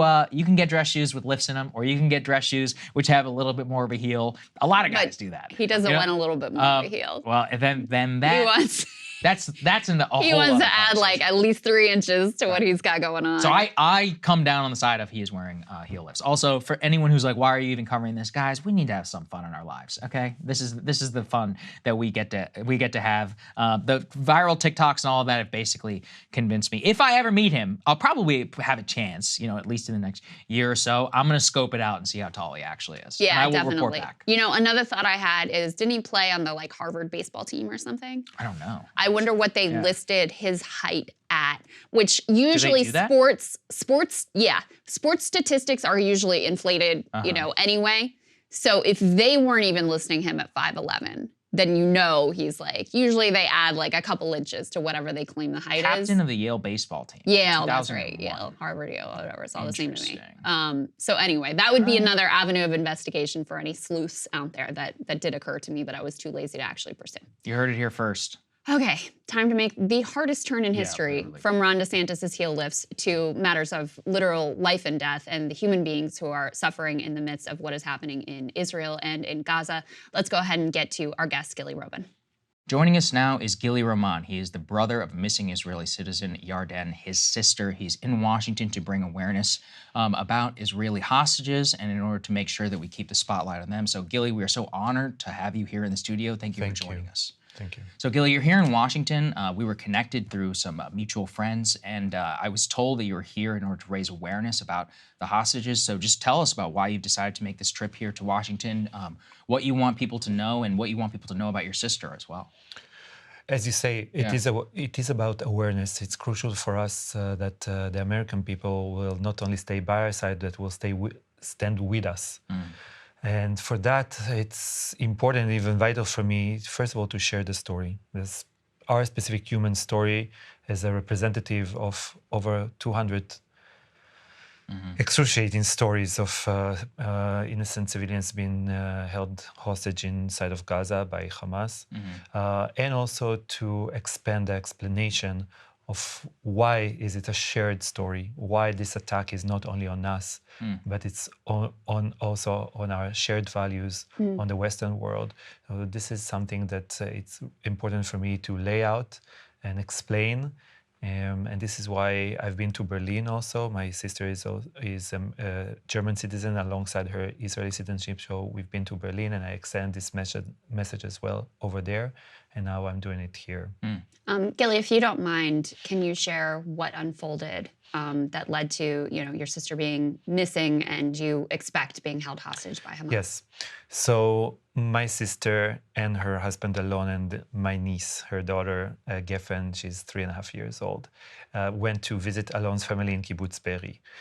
By the way, they lived there as a family for almost 4 years, and they just left 2 months ago because Yarden was not willing to stand the routine, as we call it, of missile attacks over the heads of her and her family and her young daughter. So they just left the kibbutz, a very lovely kibbutz, a very peaceful kibbutz, except from the fact that it's being attacked every now and then.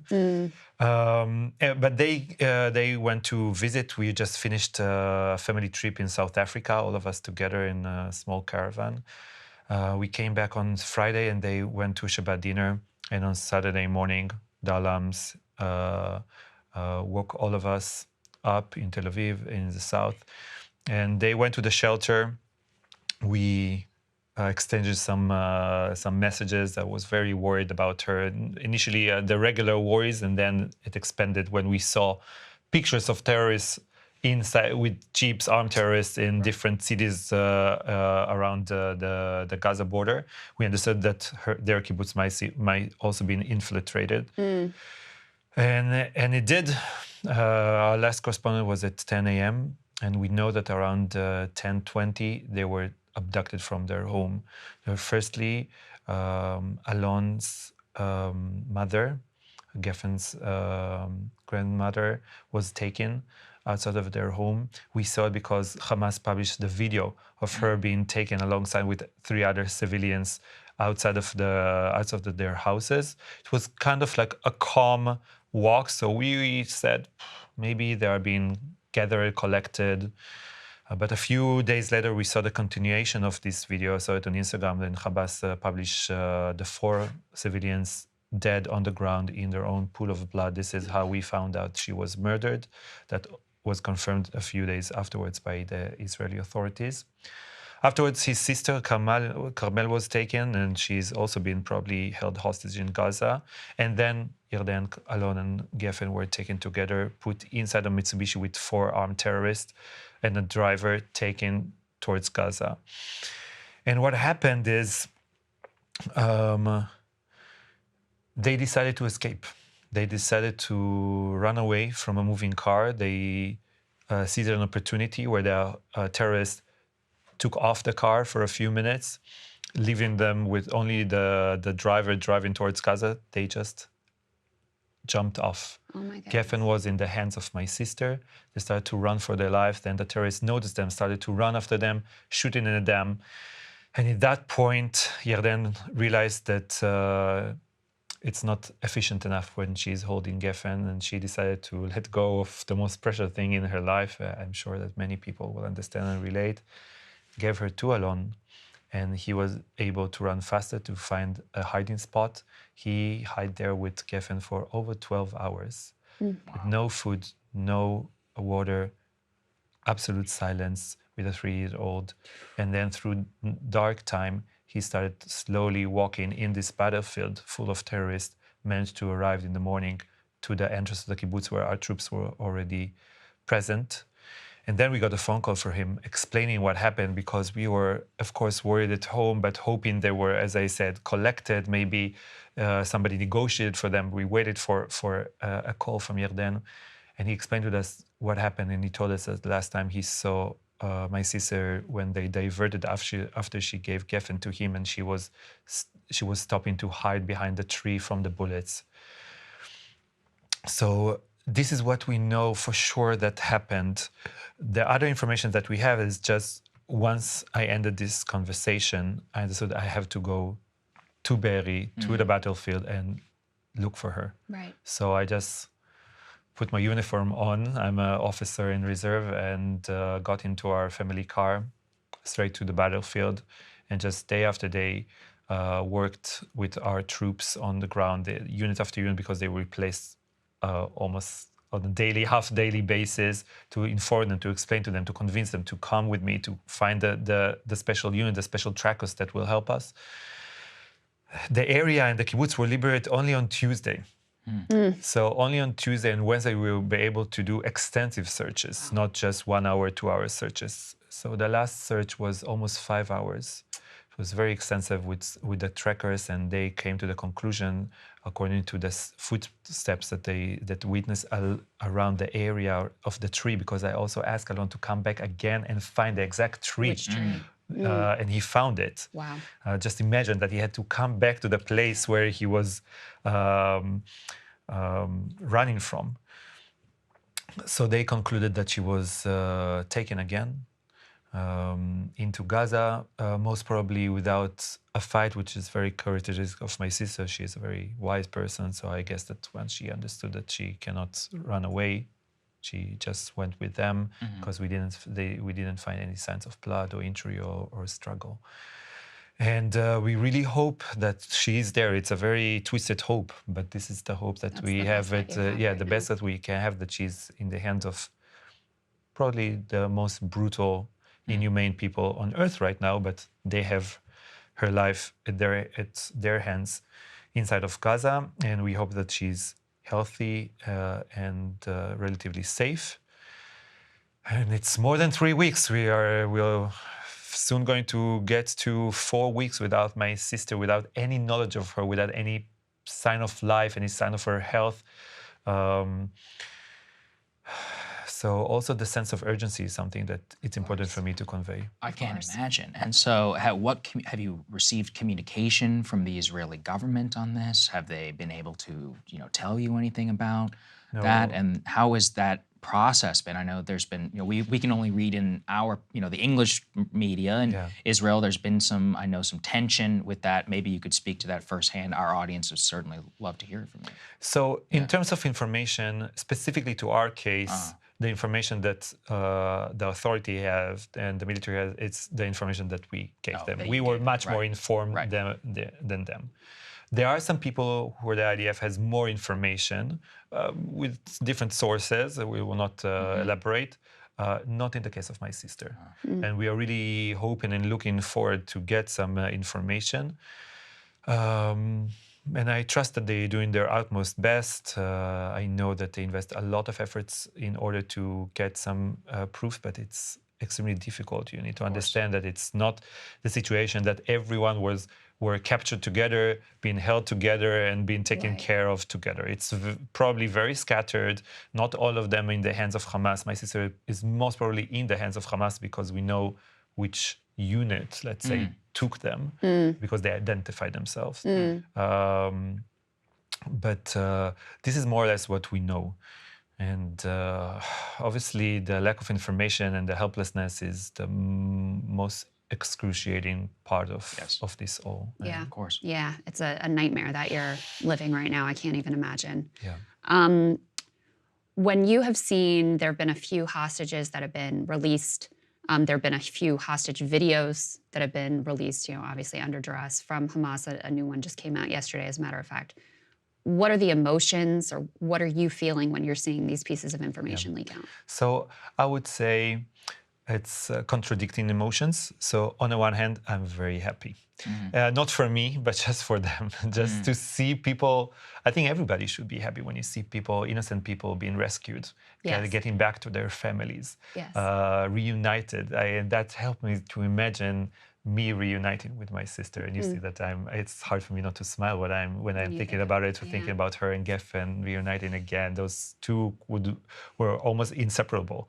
On the other hand, I think we are going through a continuous terror attacks since that day, and part of this terror, part of this horrific experience that we have is the manipulation made by Hamas. So I see this this video alongside with a press release and different twisted information that maybe there is an exchange, maybe there will be a humanitarian gesture, maybe today 50 people, maybe today 10 people.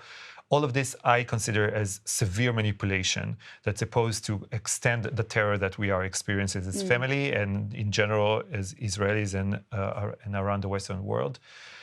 So I really try not to raise hopes regarding these incidents, to be glad for the people who got the people alive, but also to remember that it doesn't say a lot about my sister.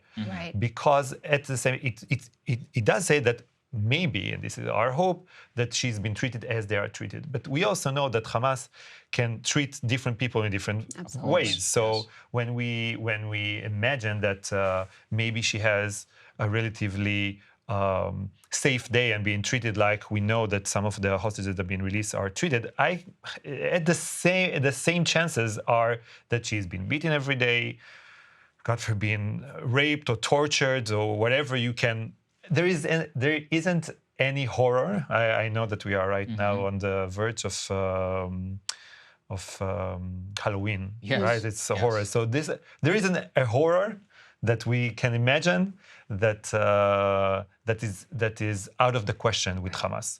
So for me, in terms of my hopes and what I conclude from that, I try not to conclude anything because this is just a twisted game that I really try, and it's very hard, but I'm trying to hold myself not to play to their hands. Of course.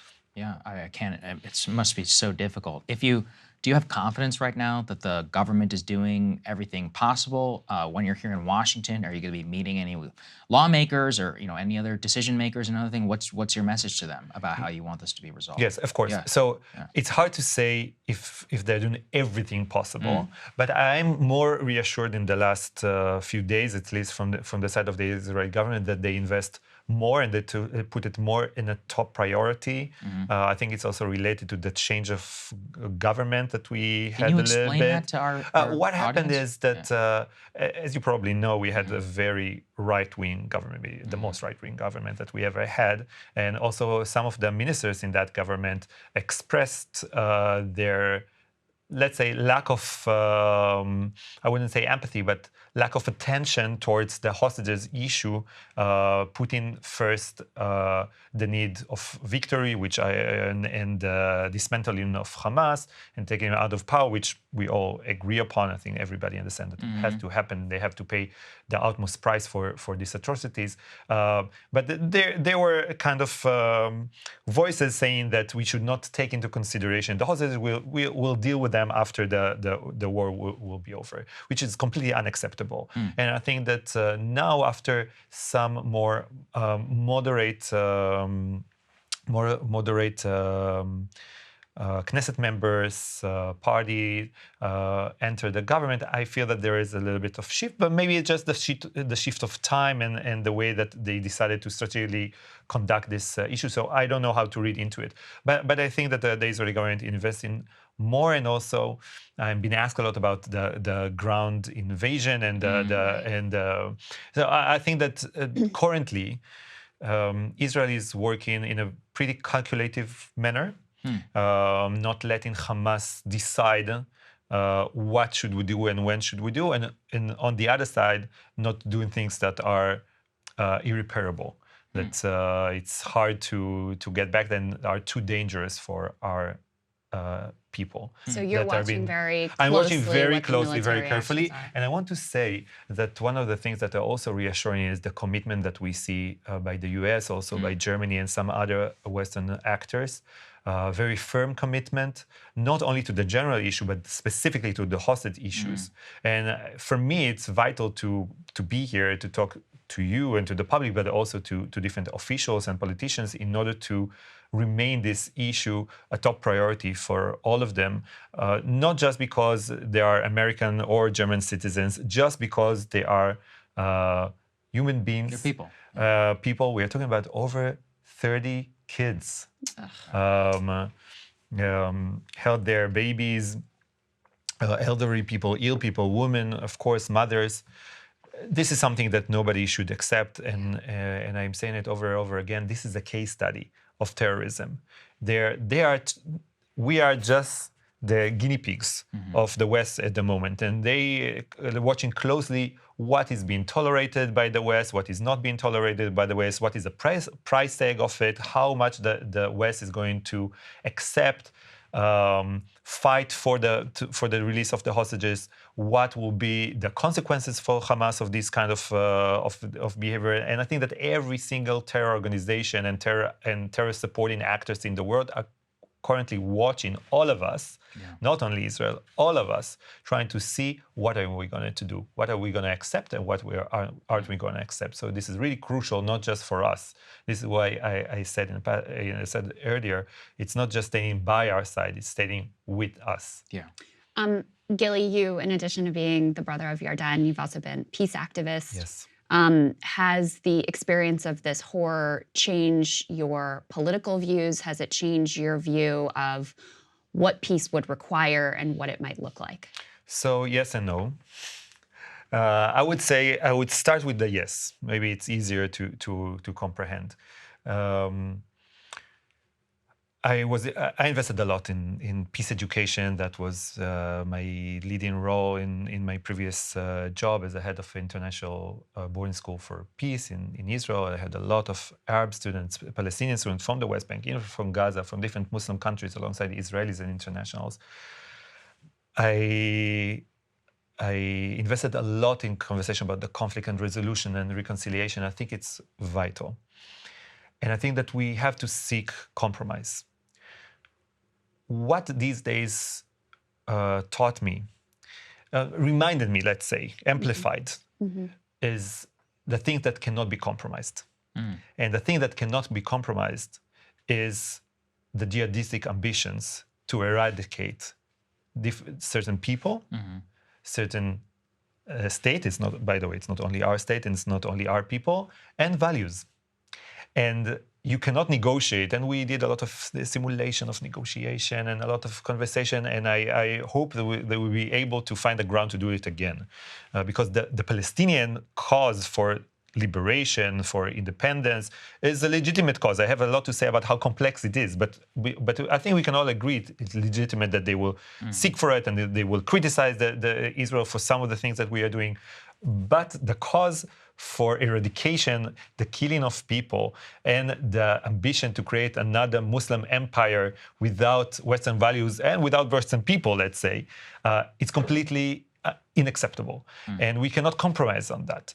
And that, I think, really amplified the need to be clear about this distinction, to fight very firmly against the ambition and all the actors that are supporting this ambition.